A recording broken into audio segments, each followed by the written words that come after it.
When Gladiator was released in the year 2000, it redefined the historical epic. It was powerful, emotional, and the perfect blend of spectacle and storytelling. Russell Crowe's Maximus wasn't just a hero, he was a symbol of integrity and vengeance, a man who fought for family and honour. So when a sequel was announced decades later, I raised my eyebrows. Ridley Scott was returning to the world of Rome, and certainly as a history fan it sounded rather interesting. What would the timeline of events be? Who would we be following? So many questions. But instead of recapturing glory, Gladiator 2 became a cautionary tale. Despite its enormous budget, star-studded cast, and state-of-the-art visuals, the film collapsed under the weight of its own expectations. Critics and audiences alike called it hollow, bloated, and rather unnecessary. A sequel chasing shadows of the past. Now, the film certainly wasn't Napoleon bad, but it lacked so much that made the original so special. So, let's take a look at the 10 reasons why Gladiator 2 failed.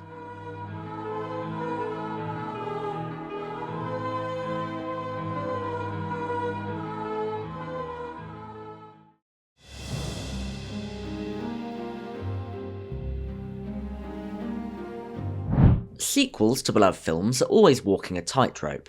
One side is nostalgia, the other is innovation. Gladiator 2 doesn't just stumble off that rope, it dives headfirst into the safety net of brand recognition, forgetting that legacy is earned, not inherited. The original Gladiator worked because it had a clear identity. A grounded, tragic hero's tale told with gravitas and restraint. It balanced emotion and spectacle, myth and mortality. The sequel, however, feels like it's trying to be all things to all people. It wants to be a historical epic, a political thriller, a romantic drama, and a modern blockbuster all at once. That kind of creative overreach dilutes the core experience. Instead of choosing a tone or a message, Gladiator 2 becomes cinematic noise. Loud, expensive, but just empty. Even its marketing seemed confused about who this film is for. Ridley Scott himself said he wanted the film to appeal to everyone, guys, girls, mums and dads. And that's the problem. When a story is engineered to please every demographic, it loses the sharp edge that made the first film timeless. The original spoke to universal emotions, grief, vengeance and honour, but it did so through a specific, focused character journey. By contrast, Gladiator 2 feels like a corporate attempt to bottle the magic of Gladiator without understanding what made it resonate in the first place. The legacy of Gladiator became both a blessing and a curse. It gave Gladiator 2 instant attention, but also impossible expectations. And when a film this monumental fails to justify its own existence, the weight of its name becomes unbearable. And in the end, Gladiator 2 doesn't just fail as a sequel, it fails as a statement. It reminds us that legacy isn't something you can resurrect by force, it's something you have to earn, all over again.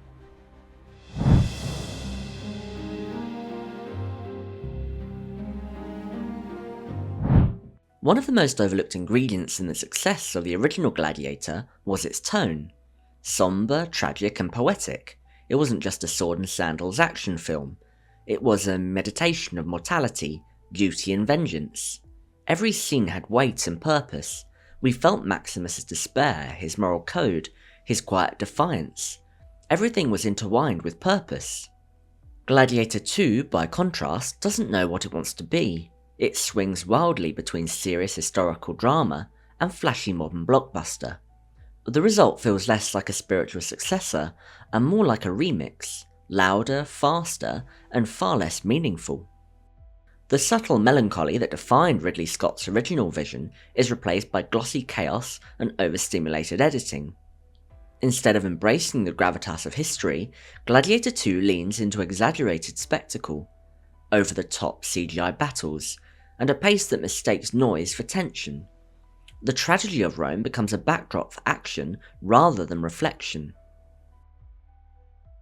This tonal drift isn't just aesthetic, It damages the story's emotional core. The first Gladiator carried the echo of loss. Gladiator 2 carries the echo of a marketing meeting. It's a film that desperately wants to feel epic, but it doesn't trust silence, patience, or restraint, the very thing that once gave its predecessor its soul. And that tonal confusion seeps in everything. Performances, pacing, even dialogue. Moments that should feel mythic instead come across as melodramatic. Themes that once explored honour and destiny now feel buried beneath visual noise and narrative excess. By chasing modern blockbuster trends, Gladiator 2 lost the timeless, almost Shakespearean rhythm that made its predecessor endure. It's no longer the story of men and empires, it's the story of algorithms and expectations. And when tone collapses, meaning collapses with it. And for Gladiator 2, that shift marked the point where grandeur became parody.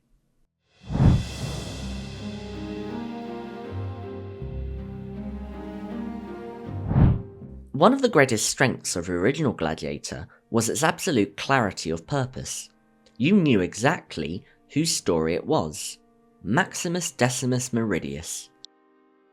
Every thread in that film orbited him. His loyalty, his grief, his quest for justice. It was a single man's story set against the backdrop of an empire's decay. In Gladiator 2, that focus evaporates. Instead of a clear protagonist, we get a crowded ensemble of half-developed characters vying for attention. Lucius, played by Paul Mescal, is ostensibly the lead.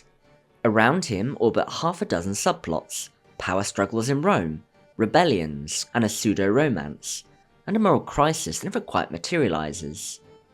It's a screenplay caught in a tug-of-war between too many ideas and not enough discipline. Even the antagonists suffer from this confusion. In the original, Commodus was a tragic, almost Shakespearean villain, fragile, vain, and deeply fascinating. In Gladiator 2, the villains feel generic, their schemes blending into a blur of predictable betrayals and posturing. None of them have the magnetism or psychological depth that Joaquin Phoenix brought to the first film. The result is a story without an anchor. Without a central emotional through line, we drift from scene to scene, unsure who to care about or what's truly at stake. It's as if the film is afraid to centre on anyone for too long, as though commitment might alienate a demographic. That lack of focus makes the film feel weightless. When everyone's story is important, no one's story is. The grandeur of Gladiator came from its intimacy of its perspective. One man's moral struggle amid the noise of empire. Gladiator 2 flips that formula. It's all empire and just no soul. In the end, the characters become the set dressing for spectacle, moving parts in a machine rather than people with purpose. And for a story that's supposed to be about humanity, that's fatal.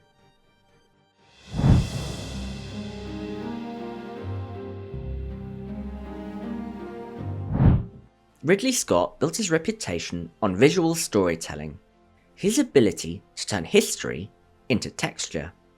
The first Gladiator wasn't just well directed, it was composed. Every shot carried meaning. It all felt tactile, authentic, alive, and felt as if you were living in the Roman era. In Gladiator 2, that artistry seems to have slipped through the cracks. The direction feels uneven, and the cinematography oddly sterile. Where the first film had grit and atmosphere, the sequel often looks overly polished, artificial even. It's the curse of modern blockbuster filmmaking too. There's too much green screen and not enough grounding. According to John Matheson, the cinematographer who worked with Scott on both films, much of Gladiator 2's visual quality suffered from an over-reliance on digital correction and post-production cleanup. In his words, "The quality of Scott's film has been negatively impacted by laziness, a damning statement from a man behind the camera. When you start fixing your visuals in post instead of building them through the lens, light, and location, you lose the soul of the image." Now, Matheson did later backtrack on those comments, but I think we can all agree he was right the first time.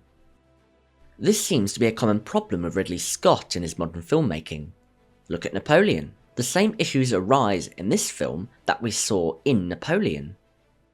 He wants to make films quickly and produce content like a production line, rather than actually take the time to craft something memorable. There's also the issue of scale. The original film's grandiosity came from how small it made us feel, how even the mighty Maximus was dwarfed by the machinery of the Empire. In Gladiator 2, everything feels big but hollow.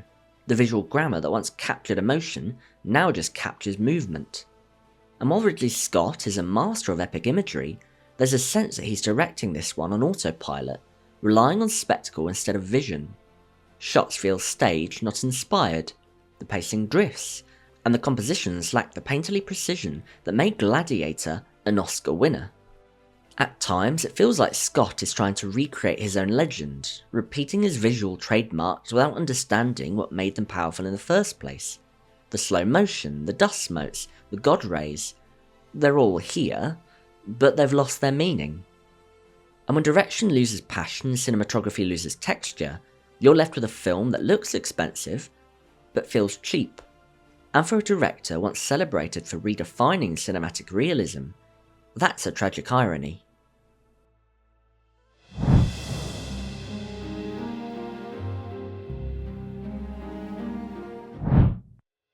I want to start off by saying that historical accuracy isn't everything. Cinema is, after all, storytelling first, but there's a difference between creative license and creative laziness. I do hate to use the same example again, but Napoleon also had the same issues. The first Gladiator did bend history, of course it did. Commodus didn't die in the Colosseum, and Maximus never existed. But it felt real. Its world obeyed its own logic. The politics, the culture, and the tone. They were believable enough that you could lose yourself in them. Gladiator 2, however, takes the delicate balance and throws it in the arena with the lions. The story supposedly takes place around 200 AD, opening with a battle in Numidia. And right away the timeline's off. Now Rome did fight Numidia, but that was the Jugurthine War quite a few years earlier. And by 200 AD most of North Africa was Romanised and they had various colonies. So it starts off a bit weird. We're also introduced to Caracalla and Gaeta, who are historically the sons of Emperor Septimus Severus, who died in 211 AD. Now, they are portrayed as twins, but they were born a year between each other in 188 and 189 AD. Now, if this film was meant to start in 200 AD, they would have been 10 and 11, so already there's a bit of age disparity there. They're also seen as quite affectionate brothers, but in reality they despise each other so much that they nearly split the empire in two from the Bosphorus, and it all ended with Caracalla murdering Gaeta in front of their mother Julia Domna. The movie throws all that out, turning Caracalla into a fragile, manipulated child, and recasting Macrinus as a vengeful ex-gladiator, whereas he was actually a Praetorian prefect. Now yes, the real Macrinus did become emperor, but only after Caracalla was assassinated on campaign, not by killing Caracalla in the arena. And he ruled barely for a year, ultimately being overthrown by Elagabalus, a teenager backed by Caracalla's own family. Certainly not being killed in a climactic duel with Lucius. Lucius is also a fantasy character, shall we say. Now Lucilla did have two sons named Lucius, the first with her first husband, Lucius Verus, but he died before the events of the film. She also had another son called Lucius by her second husband, Tiberius Claudius Pompenius, but he did die under Caracalla's reign. And Lucilla herself? Well, she wasn't shot by Macrinus. She was actually executed quite a few years earlier, after Commodus discovered her plotting a coup. Then there's the spectacle. The film stages naval battles inside the Colosseum, complete with shark and a gladiator charging on a rhinoceros. Yes, Rome did host Normakia or Moxie battles, but they usually took place in purpose-built basins or lakes, very rarely inside Colosseums, but there is evidence that it did happen. With the Colosseum itself, once Emperor Domitian added the underground tunnels and trapdoors in the late 1st century AD, flooding the arena became probably quite difficult. so the idea of full naval battles under Caracalla and Gator's rule is at best extremely unlikely. And those sharks. Now, Roman writers mentioned them only as mythical sea creatures, not as trained arena attractions. It would be quite tricky to catch and transport sharks from the Mediterranean, or anywhere else for that matter, to Rome. Then we have the rhinoceros, which was interesting as well. They were trophies of the empire, not tame steeds. The image of a gladiator riding one into battle belongs in pulp fantasy, certainly not in Roman history. Even the smaller details are bizarre. The dialogue slips into modern cadence, especially with Denzel. The costumes look over-stylized, and Caracalla, who in real life did keep a pet lion, somehow gains a pet monkey he promotes to consul. It's absurd, quite frankly, and not in a fun way. Now, there are a lot more historical changes, and a lot of them render ancient Rome less as a civilization and more as an aesthetic. Now, Ridley Scott, when asked about the historical liberties he took, he brushed it off, saying, "It's not a documentary."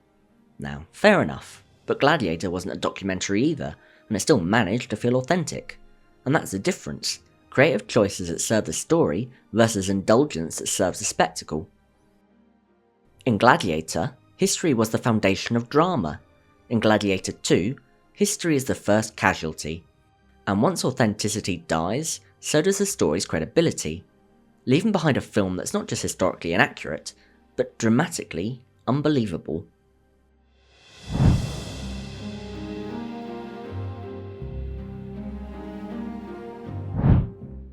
Nostalgia is a powerful weapon, but when used carelessly, it becomes a trap. Gladiator 2 doesn't just nod to its predecessor, it clings to it, desperate for borrowed emotion. Every frame seems haunted by the original Gladiator, yet the sequel never earns the same gravitas. From the opening battle sequences to the familiar swell of Hans Zimmer-style music, the film constantly winks at the audience, whispering, "Oh, I remember Slimy." We get echoes of Maximus and Lucius, shadowy reflections of Commodus and the new emperors, and moments that seem choreographed purely to remind us of the original's greatest hits. But homage without heart is just repetition. Visually, the callbacks feel hollow. The slow motion sand falling through fingers, the heroic silhouettes against the sunset, these once symbolic images now feel like cinematic cliches, performed out of obligation rather than inspiration. Fan service replaces storytelling. Instead of forging a fresh emotional journey, Gladiator 2 spends its energy trying to make us feel something by reminding us of when we used to feel it. But nostalgia doesn't work like that. It's not a button you press, it's something you earn through new meaning, layered atop the old. The original Gladiator understood the power of myth, it created one from scratch. The sequel merely scavenges the remnants of that myth, piecing them together in the hope that recognition alone will fill the void. The best sequels respect legacy by expanding it. They take familiar worlds and evolve them. Gladiator 2 does the opposite. It replays a memory and calls it meaning, and in doing so, it exposes the one truth that nostalgia can't hide, that you can't resurrect greatness by copying its shadow.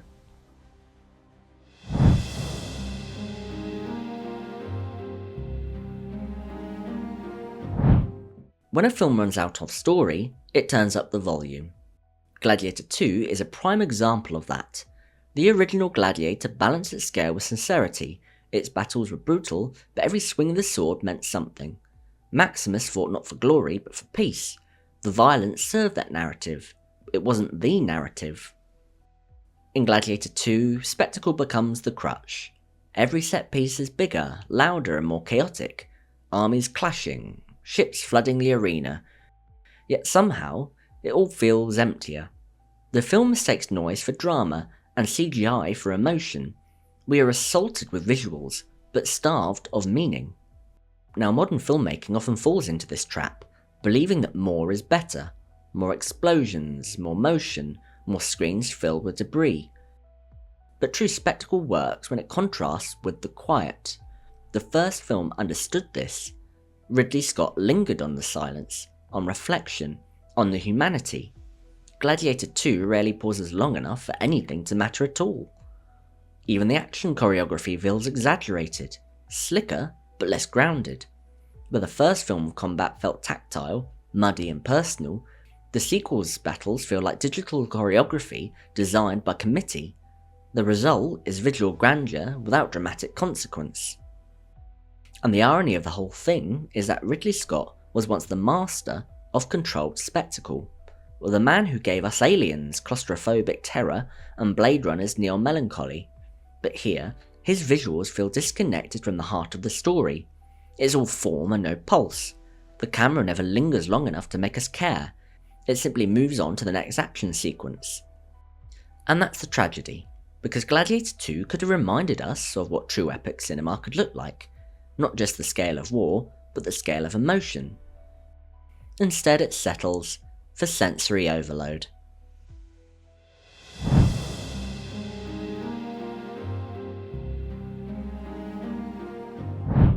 Casting can make or break a film, and in Gladiator 2, I think it's one of the nails in the coffin.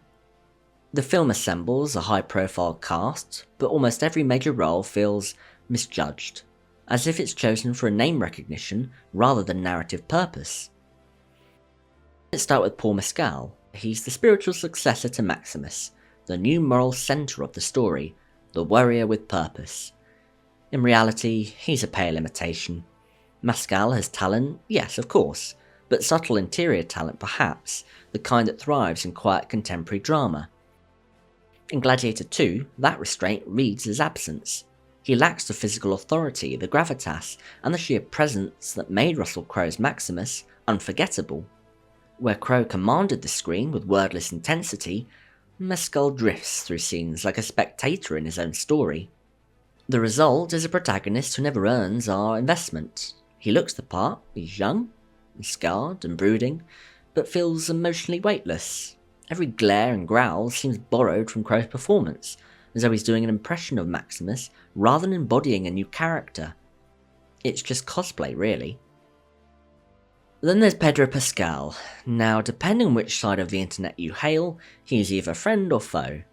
He does now seem to appear in every major franchise though, and has become Hollywood's default choice for a leading man, something I think I and most people are slightly bored of, to be honest. Now don't get me wrong, as Oberyn Martell in Game of Thrones he was fantastic, but in his recent roles in Fantastic Four and The Last of Us, he just didn't work, in my opinion anyway. His casting here feels like a creative vision and more like trend chasing. His presence pulls the film out of its world.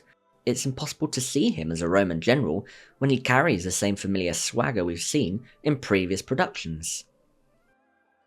And then we come to Denzel Washington, one of my favourite actors, a powerhouse, but ultimately misplaced here. His screen presence is magnetic, but it belongs to modern myth, not ancient legend. His rhythm, his authority, even his accent feel imported from a different century. Every time he speaks, the illusion cracks. You remember you're watching Denzel Washington acting in a Roman epic, not a character living in one. Sometimes it just felt like an SNL sketch. We also have the twin emperors, Joseph Quinns-Gaeta and Fred Hertlinger's Caracalla. They make for a pair of emperor brothers who are neither threatening nor compelling. Historical figures reduced to melodramatic caricatures. What should have been a study in corruption and instability becomes a cartoonish double act. Even Connie Nielsen return as Lucilla, one of the few direct connections to the original film, feels strangely hollow. She's given little to do beyond look pained and speak in exposition, and without Russell Crowe to play against, her gravitas evaporates. And let's not forget the massive downgrade in Master of Ceremonies. Now sorry, I do love Matt Lucas, but he is no David Hemmings. The Barbarian Horde! Together, these casting choices feel like a producer's wish list, not a director's vision. None of these performers fit the world that they inhabit. The first Gladiator felt unified. Every actor carried the same weight. In Gladiator 2, it just doesn't connect.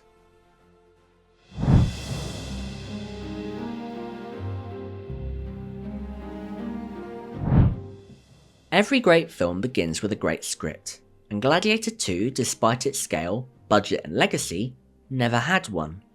What it had instead was a series of rewrites, compromises, and panic fixes stitched together by committee. The result isn't a cohesive story, but a corporate product trying to masquerade as an epic. And from the outset, development was troubled. The project had been floating around for years, Ridley Scott teasing it, shelving it, and resurrecting it. Early drafts were reportedly wild, one even imagined Maximus fighting in the underworld. Which, at this point, I think would have been a better film than this, to be honest. By the time cameras finally rolled, it had been replaced by something arguably worse, a script without conviction. It wants to be mythic, historical, and spiritual all at once, but it never commits to any one idea. Production only made things worse. The shoot was plagued by delays, rewrites and reshoots. Scenes were reportedly adjusted mid-production to chase tone, to appease the studio, or to modernise the dialogue. And you can feel the disjointedness on screen.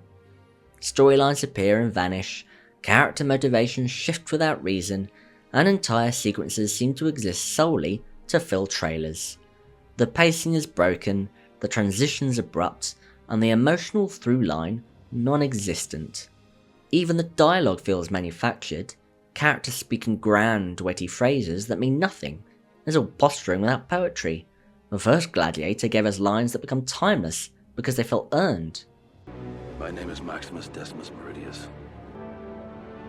Father to a murdered son, husband to a murdered wife, and I will have my vengeance, in this life or the next.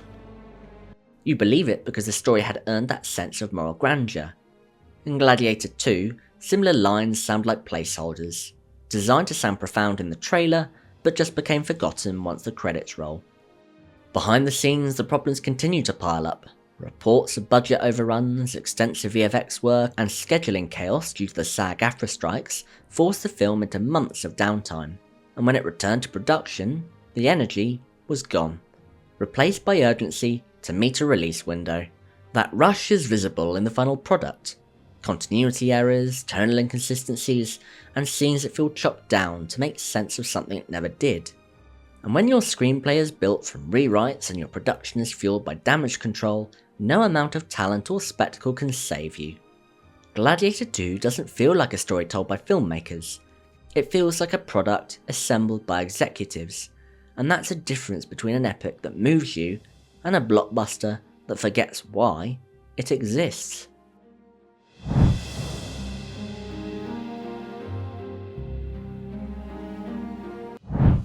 At its core, Gladiator 2 isn't just the failure of a film, it's a symptom of much larger sickness in Hollywood, a sickness where imagination has been replaced by repetition and creativity by calculation.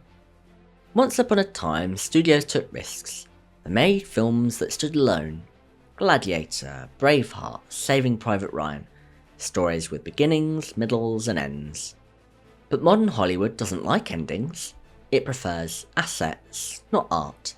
And Gladiator 2 exists because the system can no longer let anything rest or think of anything new. This wasn't made because there was a story demanding to be told, it was made because we live in a world of creative bankruptcy, and it's easier to recreate, reimagine, and butcher legacy content. That's the guiding principle of modern filmmaking, brand recognition over artistic purpose. It's not why a story is told that matters anymore, only what name you can attach to it. And that raises the question no one seems to have asked during production. Who is this movie for? The original Gladiator audience has aged, its emotional connection rooted in the early 2000s. Younger audiences, meanwhile, don't carry the same nostalgia. So the film tries to court both, but in doing so, it pleases neither. That identity crisis stems from an industry addicted to familiarity, when every board meeting begins with, what do we already own? Rather than, what should we create? Films like Gladiator 2 are inevitable. They're built not from inspiration, but from brand management. The modern blockbuster has become a cinematic equivalent of fast food, designed to look familiar, taste familiar, and be forgotten immediately. And the irony is cruel. Gladiator 2 tries to celebrate legacy while embodying everything that's killing it. There's no vision, no risk, no creative hunger. just another resurrection of an idea that was already complete. Hollywood no longer builds myths, it recycles them. And Gladiator 2 is the perfect example of what happens when a studio chases ghosts instead of greatness. It's not just a failed sequel, it's the product of an industry that's run out of new worlds to conquer. In the end, Gladiator 2 stands as a reminder of how far Hollywood has drifted from what made films like the original Gladiator endure. Once, stories like that were born from passion, written by filmmakers who wanted to move people. Now, the driving force is profit. The question isn't, what story do we need to tell, is what brand haven't we squeezed dry? And the result is cinema without conviction. Movies designed to look grand, to sound expensive, but built on hollow purpose. And now most lovers of film are speaking with their wallets, and not turning up to the cinemas at all. Gladiator 2 could have been something bold, a story about legacy, the price of empire, or the emptiness of revenge. Instead, it became a symbol of modern filmmaking itself. The original Gladiator asked, "What we do in life echoes in eternity." Gladiator 2 is the echo, distant, distorted, and faded from memory. Thanks for watching this video. If you enjoyed this breakdown, leave a like, share and subscribe to help the channel grow. And tell me in the comments what your thoughts are of Gladiator 2. Tell me what else you might think made this film fail. Or you may disagree with me. If so, let me know in the comments. Thank you again for your continued support, and I'll see you next time.